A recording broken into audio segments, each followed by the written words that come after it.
कभी सोचा है कि व्हाट्सएप पर फॉरवर्ड होकर आने वाली एक आम सी दुआ में असल में क्या कुछ छिपा हो सकता है?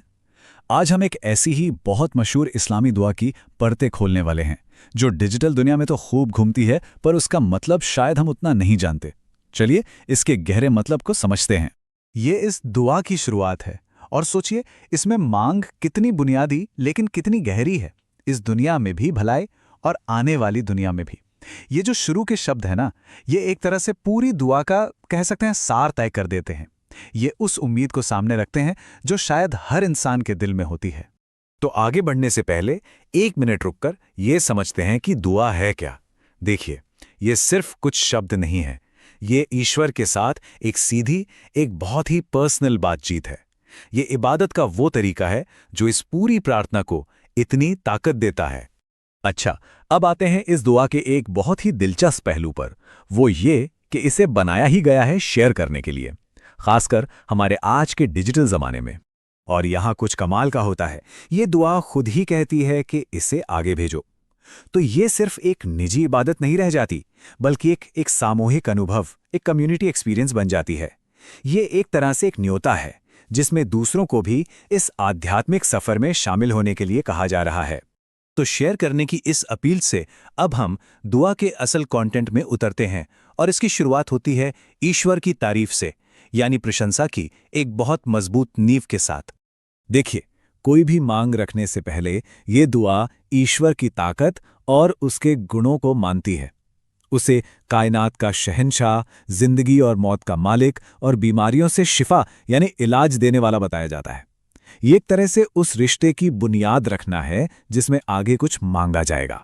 तो ये तारीफ सिर्फ खाली शब्द नहीं है, राइट? ये दुआ करने वाले की विनम्रता दिखाती है और ईश्वर के साथ एक कनेक्शन, एक रिश्ता कायम करती है।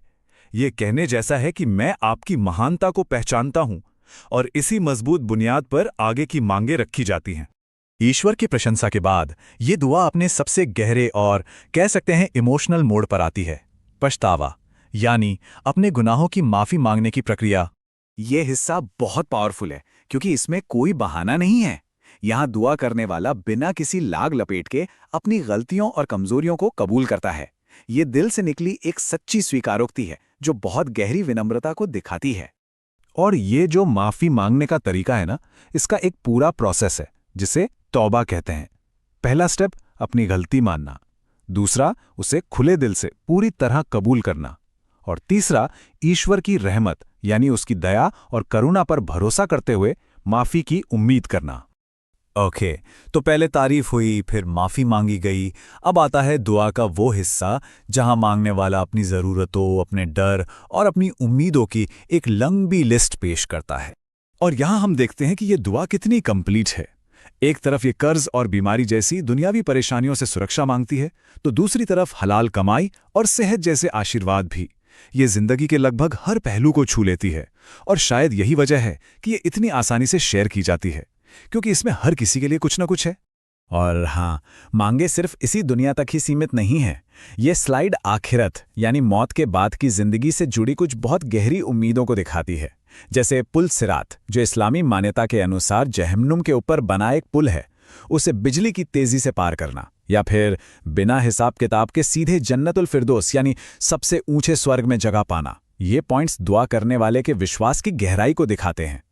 लेकिन ये दुआ सिर्फ एक अकेले इंसान के बारे में नहीं है। चलिए देखते हैं कि कैसे ये मैं से हम की तरफ एक बहुत जरूरी मोड़ लेती है।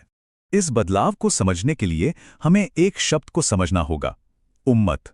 आप इसे दुनिया भर के मुसलमानों का एक ग्लोबल परिवार समझ सकते हैं, जो मजहब के एक धागे से एक दूसरे से जुड़े हैं। ये सिर्फ एक शब्द नहीं, बल्कि एकता और साझा पहचान का एक बहुत शक्तिशाली एहसास है।